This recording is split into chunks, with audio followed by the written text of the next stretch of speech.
Vamos abrir nossas Bíblias na carta de Paulo aos Colossenses, capítulo 1, versículos 13 e 14. Diz a palavra do Senhor: Ele nos libertou do império das trevas e nos transportou para o reino do Filho do seu amor, no qual temos a redenção, a remissão dos pecados. Feche seus olhos, vamos orar. Senhor, nós te agradecemos pela tua palavra, esse alimento maravilhoso que temos para a nossa alma. Deus, fala ao nosso coração tudo o que o Senhor quiser falar nessa noite. E que o teu Espírito nos prepare para ouvir a tua voz. E que esse ambiente seja todo preparado para o mover do Senhor. Não permita nenhuma manifestação contrária, nem humana, nem espiritual. Mas que o Senhor destaque os teus anjos para estar ao nosso redor, cuidando da nossa segurança, Pai. Para que nós possamos ouvir os teus conselhos e sairmos daqui edificados, exortados, consolados pelo poder que há na tua palavra. Graças te damos, Senhor, em nome de Jesus. Amém. Pode assentar, queridos. O império das trevas e o reino de amor. É sobre isso que eu quero conversar com a igreja nessa noite. A gente não precisa ser cientista para perceber que existem leis físicas no universo que governam a nossa vida. E quer a gente goste, quer não, quer a gente concorde, quer não, elas estão aí. E nós sofremos as suas influências. Por exemplo, a lei da gravidade, que demonstra que a Terra atrai para si todos os corpos. Se você subir num prédio e pular, vai arcar com as consequências. Nós também convivemos com a lei do tempo. O tempo só anda para frente, não anda para trás. Quer a gente goste, quer não, a gente envelhece. As coisas se desgastam. Não fomos nós que inventamos, não fomos nós que escolhemos, mas nós temos que obedecer. É compulsório. Nós temos a lei da matemática, que diz que 2 mais 2 são 4, e não adianta a gente achar que é 5. São leis que existem. Quem fez o universo colocou essas leis aí, e temos que saber lidar com elas.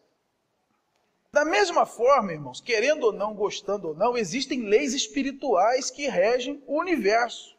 A Bíblia fala dessas leis. E a quebra dessas leis também traz consequências para o ser humano, da mesma maneira que a quebra das leis físicas trazem consequências. Algumas leis espirituais que nós conhecemos. O salário do pecado é a morte. Eu posso não concordar com isso, eu posso não aceitar isso, mas o fato é que nós herdamos do nosso pai Adão o pecado e todos nós vamos morrer fisicamente. Não tem para onde correr. É uma lei espiritual que rege a vida humana. A maldição está sobre os desobedientes, assim como a bênção está na obediência. Isso é uma lei espiritual. Outra lei espiritual, aquilo que o homem semear, isso também ceifará. A Bíblia diz que violência gera violência, amor gera amor. Não adianta semear alguma coisa e achar que vai colher outra. É uma lei espiritual.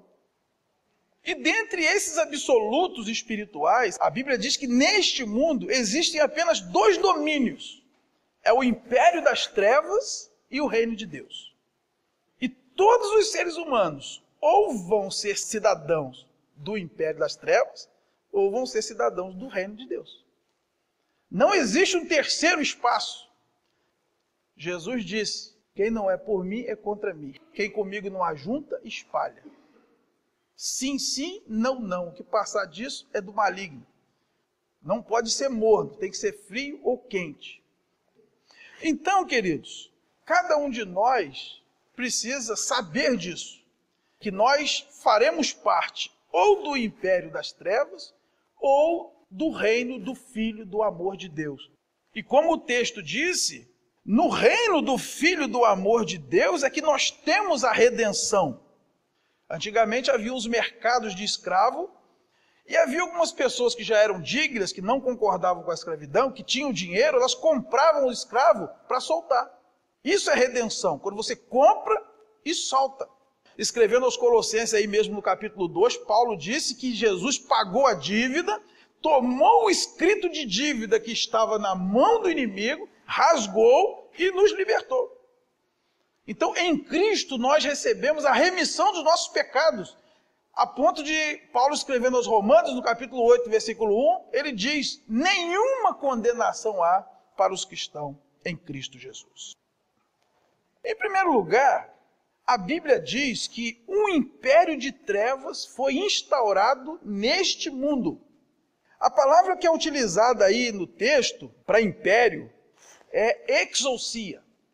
Exousia significa uma autoridade concedida, uma liberdade de fazer como se quer, uma licença, uma permissão. E como é que isso aconteceu? A Bíblia relata que houve uma rebelião no céu, promovida por um querubim, que hoje é conhecido como Satanás, como diabo, como maligno, como inimigo, entre outros nomes.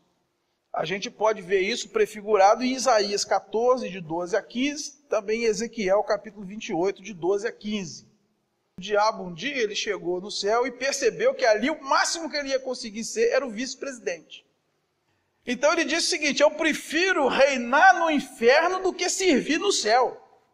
Essa é a famosa síndrome de Lúcifer.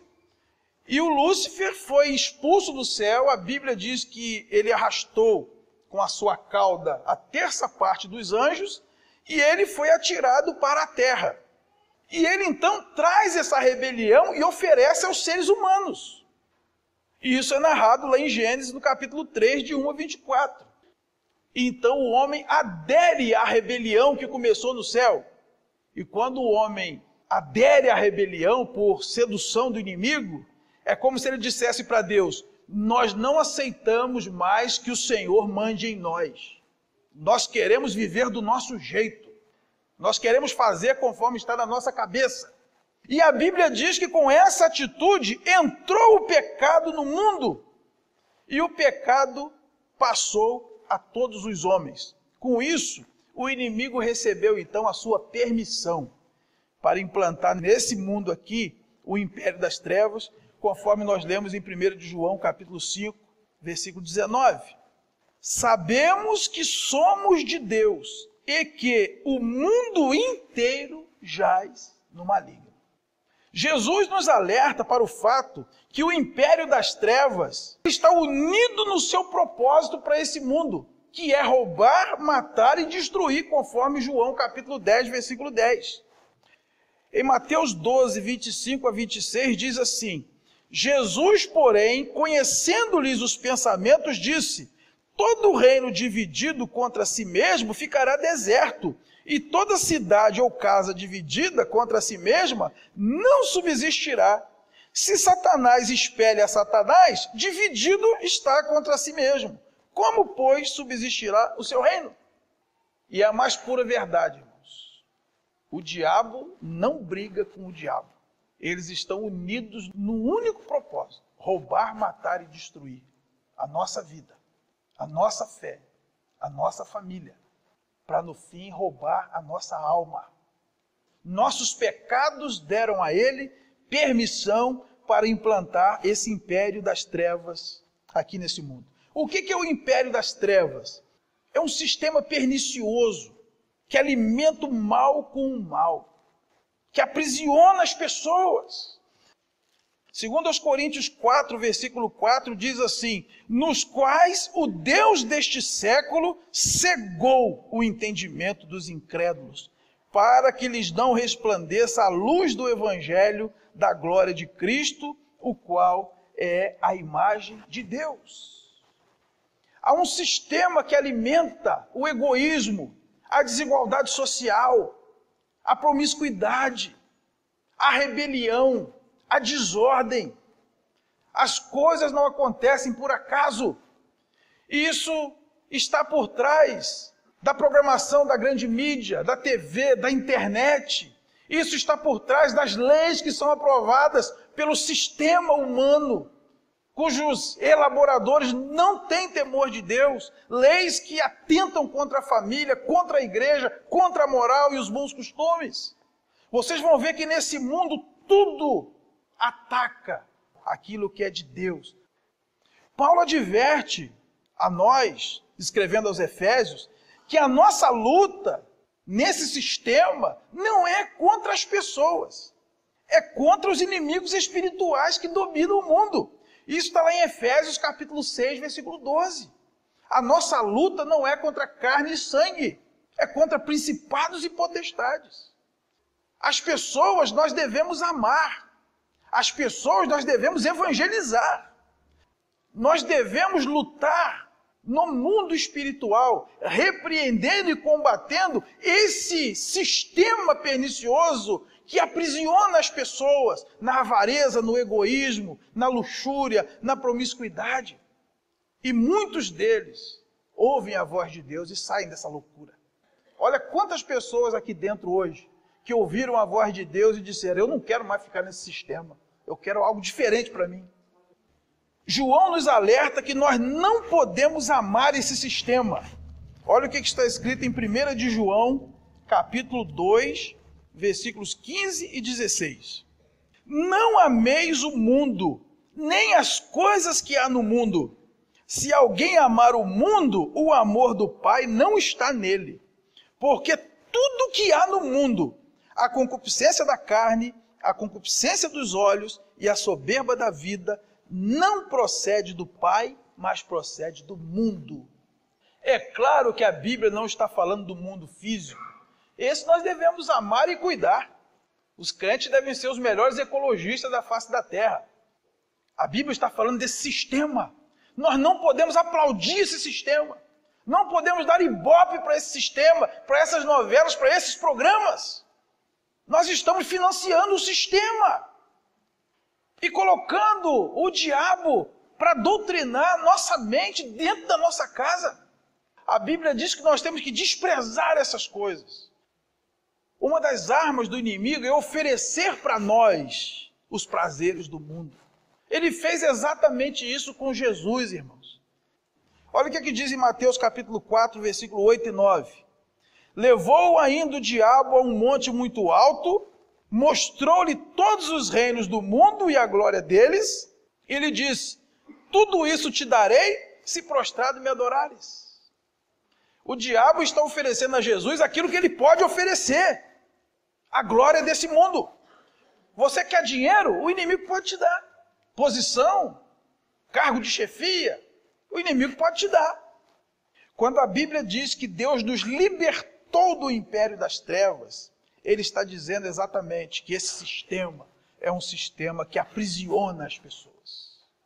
Aprisiona, às vezes, com coisas que parecem ser boas. Prazer sem responsabilidade. Dinheiro sem trabalho. Coroa sem cruz. É o que o inimigo ofereceu para Jesus e oferece para cada um de nós. O pecado é igual coceira, irmãos. Parece que é gostoso, mas a gente só está se machucando. O inimigo oferece aquilo que nós queremos para depois nos pedir aquilo que ele quer, a nossa alma. E quando a gente menos esperar, ao fechar os olhos para essa vida, estaremos torrando no inferno sem fim.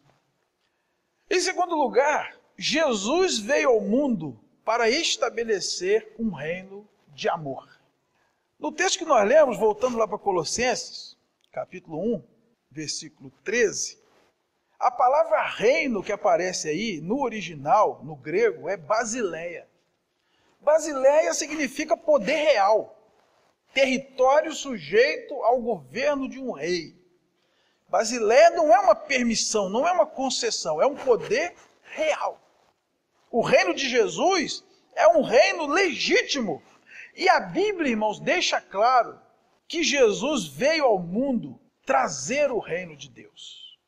João Batista conclama o povo ao arrependimento, anunciando exatamente isso. Em Mateus capítulo 3, versículos 1 e 2, diz assim: naqueles dias apareceu João Batista pregando no deserto da Judéia e dizia: arrependei-vos, porque está próximo o reino dos céus.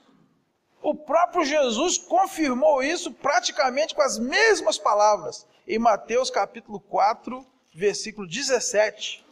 Daí por diante, passou Jesus a pregar e a dizer: arrependei-vos, porque está próximo o reino dos céus. E quando ele expulsa demônios, em Mateus capítulo 12, no verso 28, olha o que ele diz. Se, porém, eu expulso demônios pelo Espírito de Deus, certamente é chegado o reino de Deus sobre vós.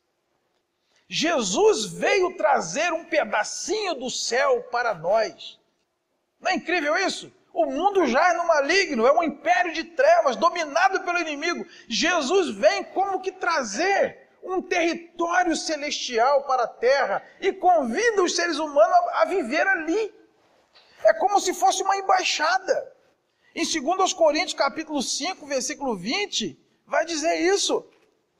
De sorte que somos embaixadores em nome de Cristo, como se Deus exortasse por nosso intermédio. Em nome de Cristo, pois, rogamos que vos reconcilieis com Deus. Em 1 de João, capítulo 3, versículo 8, diz assim: aquele que pratica o pecado procede do diabo, porque o diabo vive pecando desde o princípio. Para isto se manifestou o Filho de Deus, para destruir as obras do diabo. Jesus vem ao mundo para destruir as obras das trevas e implantar o seu reino de amor. O evangelista Lucas nos ensina como é que Jesus faz isso. Olha o que está escrito em Lucas 11, versículos 21 e 22. Quando o valente, bem armado, guarda a sua própria casa, ficam em segurança todos os seus bens. Sobrevindo, porém, um mais valente do que ele, vence-o, tira-lhe a armadura em que confiava e lhe divide os despojos. O inimigo implantou o seu império de trevas. Ele aprisiona as pessoas nas suas fortalezas. Mas eis que chega Jesus, o mais valente. Ele entra na casa do valente, amarra o valente e saqueia os bens do valente. O que são os bens do valente? São as almas perdidas, escravizadas por ele no seu império de trevas. Essa é a missão da igreja, irmãos. Em Mateus capítulo 16, Jesus disse: vocês têm a chave do reino. Sobre esta rocha edificarei a minha igreja e as portas do inferno não prevalecerão contra ela. A igreja vai contra as portas do inferno, derruba a fortaleza do valente e saqueia, pelo poder de Jesus, o mais valente, os bens do inimigo. Nós fomos tirados de lá, irmãos. Alguém pregou para nós. Alguém nos resgatou da mão do inimigo, pregando o evangelho para nós. Mas nós precisamos entender uma coisa, irmãos. Jesus disse que o reino dele não é deste mundo. Em João 18,36 diz assim: respondeu Jesus: o meu reino não é deste mundo. Se o meu reino fosse deste mundo, os meus ministros se empenhariam por mim, para que não fosse eu entregue aos judeus. Mas agora o meu reino não é daqui. Jesus trouxe uma embaixada do céu aqui, para a gente poder viver nesse espaço de domínio dele. Muitas pessoas não conseguem entender nem aceitar por que alguns que vivem nas trevas vivem uma vida supostamente melhor do que aquele que vive no reino de Deus. A Bíblia tem um testemunho do cantor Asaf, que eu quero ler com vocês. Vamos abrir lá no Salmo 73, nós vamos ler do verso 2 ao verso 17. Quanto a mim, porém, quase me resvalaram os pés. Pouco faltou para que se desviassem os meus passos, pois eu invejava os arrogantes, ao ver a prosperidade dos perversos. Para eles não há preocupações, o seu corpo é sadio e nédio. Não partilham das canseiras dos mortais, nem são afligidos como os outros homens. Daí a soberba que os cinge como um colar e a violência que os envolve como manto. Os olhos saltam-lhes da gordura, do coração brotam-lhes fantasias. Motejam e falam maliciosamente, da opressão falam com altivez. Contra os céus desandam a boca e a sua língua percorre a terra. Por isso o seu povo se volta para eles e os tem por fonte de que bebe a largos sorvos. E diz, como sabe Deus? Acaso há conhecimento no Altíssimo? Eis que são estes os ímpios, e sempre tranquilos aumentam suas riquezas. Com efeito, inutilmente conservei puro o coração e lavei as mãos da inocência, pois de contínuo sou afligido e a cada manhã castigado. Se eu pensara em falar tais palavras, já aí teria traído a geração dos teus filhos. Em só refletir para compreender isso, achei muito pesada tarefa para mim. Até que entrei no santuário de Deus e atinei para o fim deles. Vocês perceberam o que Asaf falou? Eu comecei a olhar para mim e para os ímpios, eu cheguei à conclusão que não vale a pena ser crente. Porque os ímpios vivem tranquilos e os crentes passam dificuldade. Só que ele diz o seguinte, essa minha dúvida, esse meu questionamento durou até que eu entrei no santuário de Deus e atinei para o fim deles. Irmão, de que adianta viver 90 anos aqui na terra, bebendo a largos sorvos, e você morrer e passar uma eternidade no lago de fogo? Curtir a vida doidada e depois passar uma eternidade longe de Deus. Nossas lutas, tribulações, perseguições, pobreza, não se compara com o que Deus tem preparado para cada um de nós. Logo ali, Asaf voltou à lucidez. Nós precisamos também voltar à lucidez, irmãos. O reino de Jesus não será estabelecido quando os evangélicos forem a maior religião do país. Deus não quer estabelecer o seu reino no atacado, conquistando multidões ou decretando religiões oficiais. Deus quer que o seu reino esteja em cada coração, que ore ao Pai com sinceridade, dizendo, venha o teu reino, seja feita a tua vontade aqui na terra, como já é feita no céu, conforme está registrado na oração do Pai Nosso, em Mateus capítulo 6, versículo 10. Agora, irmãos, apesar do reino de Deus não ser deste mundo, nós já usufruímos dos reflexos do reino nesse mundo. Não em coisas materiais, mas em coisas espirituais. Olha o que está escrito em João capítulo 12, versículo 46. Eu vim como luz para o mundo, a fim de que todo aquele que crê em mim não permaneça nas trevas. Uma boa figura disso foi o que aconteceu no Egito. Os irmãos conhecem a história. O povo de Israel ficou 430 anos escravizado no Egito. E uma das 10 pragas que foram lançadas sobre o Egito, com a finalidade de libertar o povo, foi exatamente a praga das trevas. Olha o que está escrito em Êxodo capítulo 10, versículos 22 e 23. Estendeu, pois, Moisés a mão para o céu e houve trevas espessas sobre toda a terra do Egito por 3 dias. Não viram uns aos outros, e ninguém se levantou do seu lugar por 3 dias. Porém, todos os filhos de Israel tinham luz nas suas habitações. Isso é uma figura do que significa viver o reino de Deus nesse mundo aqui. O mundo jaz no maligno. O mundo é um império de trevas. Mas todos os filhos de Israel têm luz nas suas habitações. O reino de Deus não é deste mundo, mas está neste mundo. E quando nós somos transportados para ele, nós já vivemos um pedacinho do céu aqui. Nós não estamos mais nas trevas. A luz de Jesus resplandece em nós. E finalmente, em terceiro lugar, somente Deus pode mudar a condição do ser humano. Irmãos, a notícia ruim é que, inicialmente, todos os seres humanos pertencem ao império das trevas. É um absoluto. Nós não escolhemos, nós podemos não concordar, nós podemos não gostar, mas é assim que a Bíblia diz que é. Quando nossos pais se rebelaram contra Deus, lá atrás no Éden, o pecado foi transmitido a toda a espécie. Olha o que está escrito em Romanos capítulo 5, versículo 12.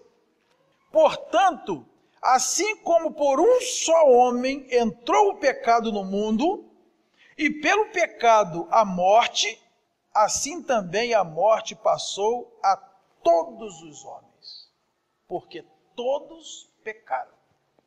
Segundo a Bíblia, nós já nascemos em pecado.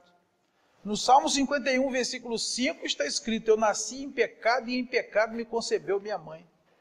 Em Provérbios 22, 15 está escrito: a estultícia está ligada ao coração da criança, mas a vara da disciplina a retirará.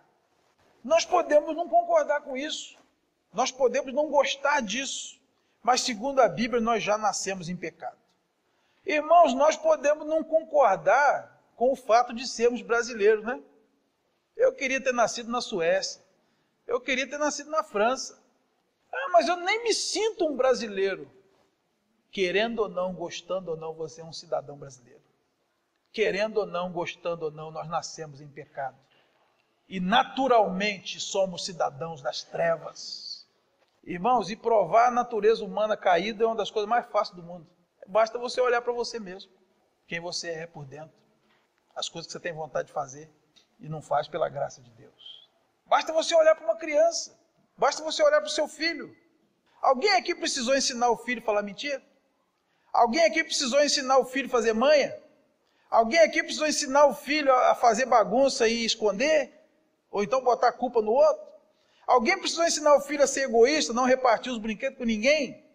Todos nós, irmãos, precisamos ensinar nossos filhos os valores, porque as coisas ruins ele já sabe fazer sozinho. E só Deus pode mudar essa condição. Aí vem a boa notícia. A boa notícia é que Deus nos amou de tal maneira que pagou o preço para que nós pudéssemos mudar de condição.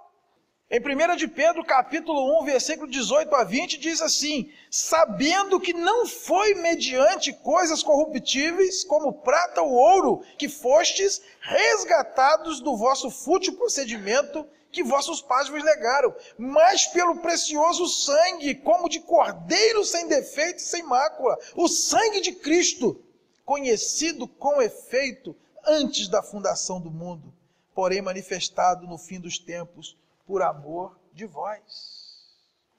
Deus, olhando do céu e vendo o império de trevas que esse mundo se tornou e a condição de miserabilidade do ser humano, Ele nos ama de tal maneira que dá o seu Filho unigênito e paga o preço altíssimo que nenhum de nós teria condição de pagar, irmãos. Como é que acontece esse transporte das trevas para o reino de amor do nosso Senhor Jesus Cristo? A Bíblia diz que é preciso nascer de novo pela conversão. Em João capítulo 3, versículos de 3 a 8, vai dizer: a isto respondeu Jesus: em verdade te digo, que se alguém não nascer de novo, não pode ver o reino de Deus. Perguntou-lhe Nicodemos: como pode um homem nascer sendo velho? Pode, porventura, voltar ao ventre materno e nascer segunda vez? Respondeu Jesus: em verdade te digo, quem não nascer da água e do Espírito não pode entrar no reino de Deus. O que é nascido da carne é carne, o que é nascido do Espírito é Espírito. Não te admires de eu te dizer, importa-vos nascer de novo. O vento sopra onde quer, ouves a sua voz, mas não sabes de onde vem, nem para onde vai. Assim é todo aquele que é nascido do Espírito. Só se entra no reino de Deus se nascer de novo. E como é que se nasce de novo? É por operação da graça de Deus, pelo Espírito Santo, mediante a fé e o arrependimento, conforme está escrito em Romanos capítulo 10, versículo 9. Se com a tua boca confessares a Jesus como Senhor e no teu coração creres que Deus o ressuscitou dentre os mortos, serás salvo. Quando isso acontece, o homem é transportado por Deus das trevas para o reino do Filho do seu amor. Então, a nossa decisão precisa ser hoje. Vamos ficar de pé, queridos? Nos libertou do império das trevas e nos transportou para o reino do Filho do seu amor. Nos libertou